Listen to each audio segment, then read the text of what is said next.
ఈయనలో మంచి సింగర్ కూడా ఉన్నారండి. ఎందుకంటే నాకు బుక్ ఇచ్చేటప్పుడు ఏం చేశారంటే భావయామి టైటిల్ ఎందుకు పెట్టారు అంటే చాలా మంది అందరూ మాట్లాడేశారు కాబట్టి భావయామి ఎందుకు పెట్టానని చెప్తూ భావయామి అని టైటిల్ నాకు చెప్పలేదు, పాడి వినిపించారు.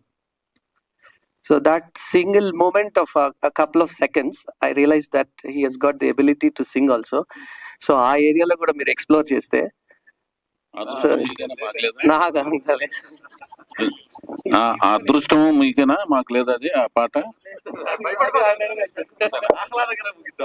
సరే, ఇప్పుడు ఈ షీల్డ్ లోనూ ఈ అదృష్టం ఈ షీల్డ్ చిన్నప్పటి నుంచి నాకు అర్థం కాదు ఏంటంటే ఫోటోల్లో ఆ షీల్డ్ మనం వాళ్ళకి ఇస్తున్నామో వాళ్ళు మనకిస్తున్నారో తెలియదు అనమాట.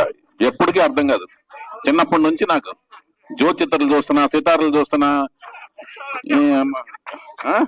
విజయ చిత్ర చూస్తున్నాను, ఏం చూసినా ఎప్పటికీ అర్థం కాదు. బొకేలు ఇచ్చినా కూడా అంతే, ఎవరెవరికి ఇస్తున్నారో తెలియదు ఎప్పటికీ. పట్టుకెళ్ళండి నన్ను, అంతేనా. ఆ వీడియోలోనూ ఎలక్ట్రానిక్ మీడియా వచ్చినది అర్థమైంది అనమాట కొంచెం.